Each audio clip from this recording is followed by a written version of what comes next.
Today's Storehouse Storytime is brought to you by Meet the Mitchells, a podcast of casual conversations on faith, family, and fulfillment. Friends, welcome to Storehouse Storytime. I'm Ronnie, and let me introduce to you our new friend, Franklin, guys. Have you guys ever had to go into the hospital or had a friend or family member who had to go to the hospital? Well, our new friend, Franklin, is very, very brave. Today's story is by Paulette Bourgeois and Brenda Clark. Friends, let's read about our brave friend, Franklin. Franklin sometimes had colds and tummy aches, and every now and then he got cuts and bruises. He went to the doctors for regular checkups, and once the doctor came to Franklin's house. But until now, Franklin had never been to the hospital. Franklin and his friends were playing soccer. The ball was kicked to Franklin, and it hit him hard in the chest. He groaned, but he kept on playing. And that night at bedtime, Franklin said, "Ouch," when he dried his tummy. His mother took a closer look. She said, "We'll go to the doctor's first thing tomorrow." With gentle fingers, Dr. Bear poked and prodded Franklin's shell. She discovered a small crack. "Well, it isn't serious, Franklin," she said, "but I have to put a pin in your shell to help it grow properly. I'll schedule an operation for you tomorrow morning at the hospital." "Will it hurt?" asked Franklin. "We'll give you sleep medicine before the operation so you won't feel a thing," replied Dr. Bear. "When you wake up, you'll be a little sore, but we'll keep you in the hospital overnight to make sure that you're okay." Dr. Bear explained that operations can only be done when a patient has an empty stomach.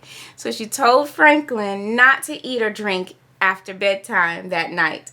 Franklin didn't mind. His tummy was too busy flip-flopping for him to think about eating. Sounds like Franklin is nervous, right? After school, Franklin's friends came to visit. Franklin showed them the book about hospitals that Dr. Bear had given him. The fox pointed up to a picture and asked why everyone was wearing a mask. "Masks keep germs out of the operating room," explained Franklin. "Well, are you scared?" asked Beaver. "Of course he's not scared," replied Bear. "Franklin's very brave." But Franklin didn't say anything. It was early when Franklin and his parents left for the hospital. And with his blue blanket and Sam clutched in his arms, Franklin said goodbye to his room. Franklin's mother gave him a hug. "You'll be home tomorrow," she reminded him. "I know," Franklin said softly. "You're a very brave little turtle," said his father. At the hospital, Franklin was given a bracelet with his name on it. Then an attendant pushed him down a long hallway in a wheelchair. Franklin stared at all the strange equipment on carts and trolleys, and he wrinkled up his nose at the unfamiliar smells. As they went around corners and through doors, Franklin kept checking to make sure that his parents were keeping up. At last, they reached Franklin's room. Does Franklin's hospital visit sound familiar? Does it sound like the time you visited a hospital? Well, a nurse gave Franklin a special gown to wear. She took his temperature and his blood pressure, and she listened to his heart. Next, she rubbed some cream on his hand. "This will numb your hand," she told him. "Then it won't hurt when the doctor puts in the needle for your sleep medicine." "Okay," said Franklin in a small voice. "You're a very brave patient," said the nurse. Soon the attendant came back to take Franklin to another room. Dr. Bear was waiting for him. "We're going to take some x-rays," she said. "I need to know exactly where to put the pin." "I don't want x-rays," whispered Franklin. "X-rays don't hurt," explained Dr. Bear. The machine only takes pictures of what's inside you. I know, said Franklin, but he started to cry. Dr. Bear sat down beside Franklin. Please tell me what's wrong, she said. Franklin sniffled.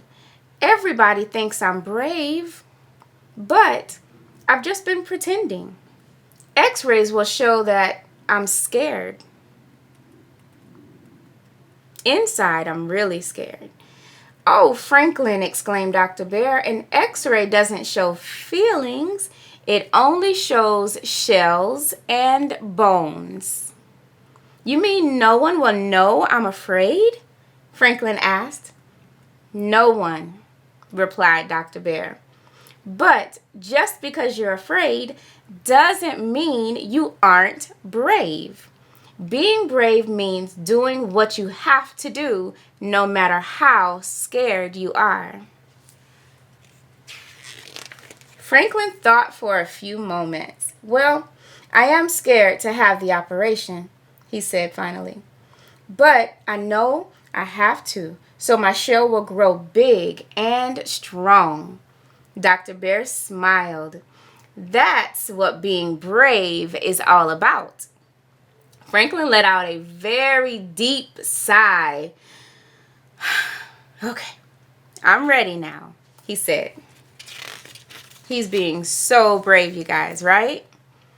When the x-rays were done, Franklin was taken to the waiting room. We aren't allowed into the operating room, Franklin, said his father. But we'll be with you in the recovery room when you wake up, his mother promised. Soon, Dr. Bear came to get Franklin. His mother and father kissed him and waved as he went through the doors. In the operating room, Franklin said hello to the other doctors and nurses. Dr. Bear put stickers on Franklin's chest and explained that this was how they would watch his breathing and his heartbeat during the operation. And then Dr. Raccoon put the needle for the sleep medicine in Franklin's hand, and it didn't hurt at all. Remember, Franklin has the numbing cream on his hand so that he can't feel the needle. When that was done, he asked Franklin to count backward from 100. Can you guys count backwards from 100? I know you can. I know you can do it. But I can only count backwards from 10, Franklin said. That will be just fine, said Dr. Bear. 10, 9, 8, began Franklin. And that was as far as he got. Wake up, Franklin, called a faraway voice. But Franklin didn't want to wake up. In his dream, he was scoring the winning goal. Wake up now, Franklin, said his mother. Slowly, Franklin opened his eyes. He saw his parents and Dr. Bear, and then he remembered, I haven't finished counting. He said in a wobbly voice. But I finished operating, said Dr. Bear with a laugh. 2 hours later, Franklin was back in his hospital room. He walked slowly to the mirror and looked at his bandages. I guess it'll be a while before I can play soccer again, he sighed. Dr. Bear thinks you'll heal very quickly because you're strong, right? Said Franklin's father. She also said you're an excellent patient, added his mother, and Franklin smiled. That night, after Franklin's parents had gone home, Dr. Bear came to see him. I have something to show you, Franklin, she said. She held up an x-ray. Is that me? He asked. Dr. Bear nodded. That's you, she said. Brave through and through. Guys, can you repeat after me? I am brave. Yes, say it again. I am brave. Yes, you are. You're very brave, you guys. Very brave, very strong. You guys are awesome. This was a cool book to remind us of how important it is to be brave, especially when we have to do what we have to do. And I know you guys can do it. I believe in you. Thank you guys for an awesome Storehouse story time, friends. Have a fantastic week.